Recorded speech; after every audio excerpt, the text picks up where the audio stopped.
اس لیے سب سے پہلے یہ درخواست پیش کروں گا کہ جمعہ کے دن اپنی مصروفیات کو جلدی سمیٹنا چاہیے اور نماز جمعہ کے لیے مسجد میں جلدی پہنچنا چاہیے۔ میں ابھی تھوڑی دیر پہلے دفتر میں بیٹھا ہوا حضور غوث السمدانی قطب ربانی حضرت شیخ سید عبد القادر جیلانی الحسنی والحسینی رضی اللہ تعالی عنہ کی معروف تصنیف بنیاد الطالبین دیکھ رہا تھا، جس میں فضیلت جمعہ میں انہوں نے ایک روایت نقل فرمائی۔ بہت سی روایات ہیں وہاں پہ اور وہ پڑھنے کے لائق ہے۔ حضرت مولا علی سے روایت ہے کرم اللہ وجہہ الکریم، فرمایا کہ جب جمعہ کا دن ہوتا ہے تو جبریل علیہ السلام خانہ کعبہ پہ ایک جھنڈا گاڑتے ہیں اور پھر جمعہ کی نماز کے لیے اور نمازیوں کے منتظر ہو جاتے ہیں، اور پھر ان کے ساتھ آنے والے ملائکہ روئے زمین پر پھیل کر ہر جامع مسجد پر جھنڈا گاڑ کے بیٹھ جاتے ہیں، اور جب جمعہ کا وقت ہوتا ہے اور نمازی آنا شروع ہوتے ہیں تو وہ ملائکہ ان کا نام چاندی کے رجسٹر پر سونے کے قلم سے لکھتے ہیں۔ اللہ حضرت غوث اعظم کے مزار پر انوار پر جو پہلے ہی محبت انوار ہے، جو پہلے ہی اللہ کی رحمتوں کا مرکز ہے، اللہ اس پہ اور رحمتیں نازل فرمائے۔ ایک ایسی روایت نقل فرمائی جس نے ایمان کو تازہ کر دیا۔ فرمایا دروازے پر چند ملائکہ جمعہ مسجد میں، جس مسجد میں جمعہ ہوتا ہے اس کے دروازے پہ بیٹھ جاتے ہیں جھنڈا گاڑ کے۔ معلوم یہ ہوا یہ جھنڈا گاڑنا فرشتوں کی سنت ہے، شاید کہ اتر جائے تیرے دل میں میری بات۔ اور جب نمازی آنا شروع ہوتے ہیں تو ان کے اسماء چاندی کے رجسٹر پر سونے کے قلم سے لکھے ہیں، اور چونکہ وہ ہر جمعے کو آتے ہیں فلہذا وہ ہر جمعہ کو آنے والے نمازیوں سے مانوس ہوتے ہیں۔ انہیں پتا ہوتا ہے کہ اس مسجد میں کون کون سے نمازی جمعہ پڑھتے ہیں، اور یوں بھی انہیں علم دیا گیا تو وہ لکھتے چلے جاتے ہیں، آنے والوں کے نام لکھتے چلے جاتے ہیں، اور جب کسی کو آتا ہوا نہیں پاتے یا اس اجتماع جمعہ میں موجود نہیں پاتے تو وہ ایک دوسرے سے پوچھتے ہیں کہ آج فلاں نہیں آیا، فلاں بندہ آج موجود نہیں۔ بتایا جاتا ہے کہ وہ تو دنیا سے رخصت ہو گیا۔ اس ایک روایت سے کئی مسئلے حل ہوں گے۔ بتایا جاتا ہے کہ وہ تو دنیا سے رخصت ہو گیا، وہ فوت ہو گیا۔ وہ قلم رکھ دیتے ہیں اور کہتے ہیں دعا مانگو اللہ اس کی مغفرت فرما دے۔ وہ جو جمعہ کی نماز میں حاضر ہونے والا بندہ دنیا سے رخصت ہو جانے کے سبب آج موجود نہیں، اندازہ کیجئے کہ فرشتے اس کے لیے دعائیں مغفرت کرتے ہیں۔ اور یاد رکھیے جب ملائکہ دعا کرتے ہیں تو وہ امر الہی کے بغیر نہیں کرتے ہیں۔ فرشتہ اللہ کی مرضی کے بغیر کچھ نہیں کرتا۔ معلوم یہ ہوا کہ رب کی مرضی یہ ہے کہ میری بارگاہ میں ہر جمعہ کو بن ٹھن کے آنے والا جب عالم برزخ میں پہنچ جائے تو اس کے جمعے کے گواہ یہ معصوم فرشتے دعا مانگیں، ادھر یہ دعا مانگیں، ادھر میں اس کی قبر کو جنت کا باغ بنا دوں۔ یہ مشیت ایسی ہے۔ وہ دعا مانگتے ہیں پروردگار عالم وہ ہر نماز میں موجود ہوتا تھا، جمعہ کی ہر نماز میں موجود ہونے والا وہ بندہ آج تیرے دروازہ کرم پہ پہنچ گیا ہے، اللہ اس کی بخشش فرما دے۔ پھر لکھنا شروع کر دیتے ہیں، ہجوم آنا شروع ہوتے رہتے ہیں، لوگ آتے رہتے ہیں، داخل ہوتے رہتے ہیں، وہ پھر لکھنا شروع کر دیتے ہیں، اور اچانک ایک سوال کرتا ہے کہ آج فلاں بندہ نظر نہیں آ رہا، وہ آج جمعہ کی نماز میں موجود نہیں، بتایا جاتا ہے کہ وہ کہیں سفر پہ گیا ہے، وہ آج بستی میں موجود نہیں ہے، وہ اپنے کسی کام سے نکلا ہوا ہے، اپنے ضروری امور نمٹانے کے لیے محو سفر ہے، اس لیے آج جمعہ کی نماز میں موجود ہے۔ چونکہ ملائکہ کو دور تک دیکھنے کا ملکہ ہے، وہ قوت دی گئی ہے، انہیں پتا ہے کہ کہاں جا رہا ہے، کدھر جا رہا ہے، کیوں جا رہا ہے۔ حضرات، تو جب یہ بتایا جاتا ہے کہ آج وہ سفر میں ہے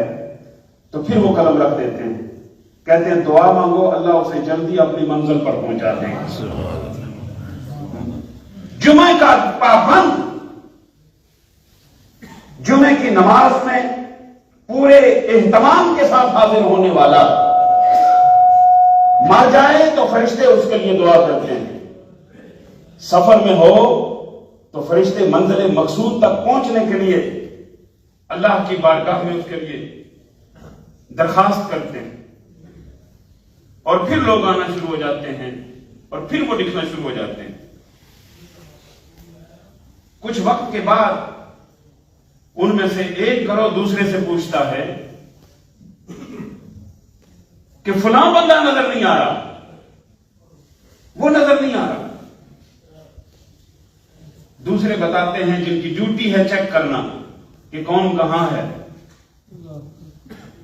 وہ بتاتے ہیں کہ وہ بیمار ہے، آج وہ صحتیاب نہیں، اور بیماری کی وجہ سے آج وہ مسجد میں موجود نہیں۔ اگر وہ صحتیاب ہوتا تو لازم وہ مسجد میں موجود ہوتا۔ وہ قلم پھر رکھ دیتے ہیں اور اللہ کی بارگاہ میں دعا مانگتے ہیں، مل کے پروردگار عالم اسے شفا عطا فرما دے۔ یہ تین حالتیں اس روایت کے اندر مولا علی روایت کرتے ہیں، شیخ عبد القادر جیلانی رضی اللہ تعالیٰ نقل کرتے ہیں۔ آپ اندازہ کیجئے کہ نماز جمعہ کی حاضری،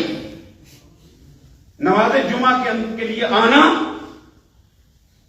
اور اس میں موجود ہونا اور اللہ کی بارگاہ میں سر و سجود ہونا، خطیب کا خطبہ سننا، تسبیح و تحلیل کرنا، قیام و رکوع کرنا، اللہ کی بارگاہ میں دعا و مناجات کرنا، اور کچھ وقت اللہ کے گھر میں گزارنا رب کی بارگاہ میں اتنا محبوب ہے، اللہ کی بارگاہ میں اس کی اتنی قدر ہے کہ رب کائنات اس میں کسی عذر کے سبب غیر حاضر ہونے والوں کے لیے دعائیں مانگنے کی ڈیوٹی اپنے ملائکہ کی لگا دیتے ہیں۔ اب ظاہر ہے انسان بتقاضائے بشریت بیمار بھی ہو سکتا ہے، حاجات دنیاوی کی وجہ سے محو سفر بھی ہو سکتا ہے، اور پھر کل نفس ذائقۃ الموت، بندہ مسجد میں آئے یا نہ آئے، ملک الموت کے ساتھ اس کا سامنا ایک دن ہر حال میں ہونا ہے۔ کتنا خوش بخت ہے وہ بندہ کہ جو جب تک صحت مند رہے وہ اللہ کی بارگاہ میں آتا رہے، جب بیمار ہو تو فرشتے اس کی شفا کے لیے دعا مانگیں، محو سفر ہو تو فرشتے اس کی منزل مقصود تک پہنچنے کی التجا آپ کی بارگاہ میں پیش کریں، اور جب دنیا سے چلا جائے تو بخشش کی دعا فرشتے مانگیں، ملائکہ اس کی بخشش کی دعا کرتے ہیں۔ حضرات، یہ جو کڑیاں ہیں جس میں میں اور آپ یہاں پر موجود ہیں، اس کا اندازہ اس ایک روایت سے کیا جا سکتا ہے کہ یہ کتنے قیمتی لمحات ہیں۔ ہماری آنکھیں نہیں دیکھ رہی، میری آنکھ نے نہیں دیکھا، آپ کی آنکھ نے نہیں دیکھا، لیکن ہم جس دروازے سے آئے، رحمت کونین کا فرمان شاہد عادل ہے،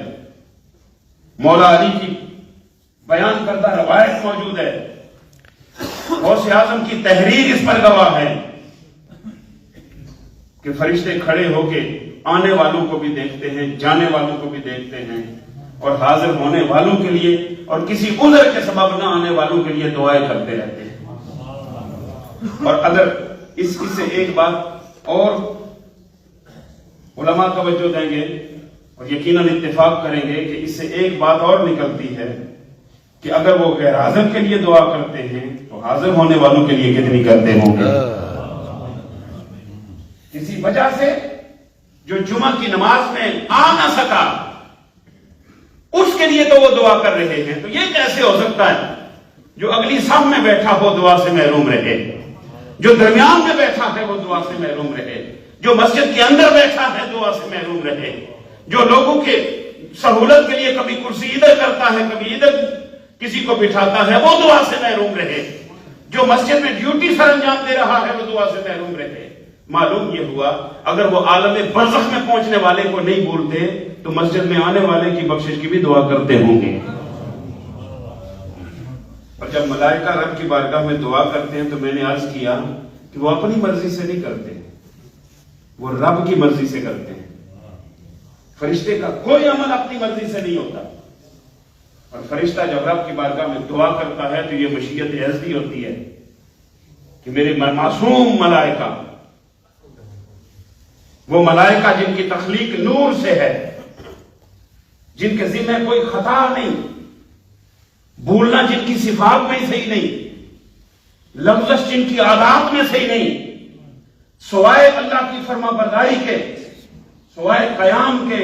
قعود کے، رکوع کے، تسبیح کے، تحلیل کے ان کا کوئی کام ہی نہیں، اللہ کی فرما برداری کے سوا ان کا کوئی وظیفہ ہی نہیں۔ تو وہ ملائکہ جب رب کی بارگاہ میں دعا کرتے ہوں گے کہ پروردگار عالم فلاں کو بخش دے، تو پھر شاید انہیں دعا کرتے ہوئے تاخیر ہوتی ہوگی، بخشتے ہوئے تاخیر نہیں ہوتی ہوگی۔ حضرات، اس لیے میری درخواست یہ ہے کہ جمعہ کے دن کو ایک جشن کے طور پر منایا کریں۔ جمعہ عید ہے، یہ جو فلسفہ ہے نا کہ دو عیدیں ہیں، یہ غلط ہے۔ میرے آقا میرے سرور جناب محمد مصطفیٰ صلی اللہ تعالی علیہ وسلم نے جمعہ کو عید فرمایا ہے۔ یہ 3 عیدیں پریشان کرتی ہیں، یہ سارا سال یہ مہینے میں کم از کم یہ 4 عیدیں آتی ہیں، ہر جمعہ عید ہے، فرمایا عید للمسلمین، یہ مسلمانوں کی عید ہے۔ تو عید نہیں ہے تو اور کیا ہے کہ آنے والوں کے نام چاندی کے رجسٹر میں لکھے جاتے ہیں اور سونے کے قلم سے لکھے جاتے ہیں، اور آنے اور جانے والوں کے لیے ملائکہ رب کی بارگاہ میں بخشش اور نجات کی دعائیں مانگتے ہیں۔ اس سے بڑھ کے عید کیا ہوگا؟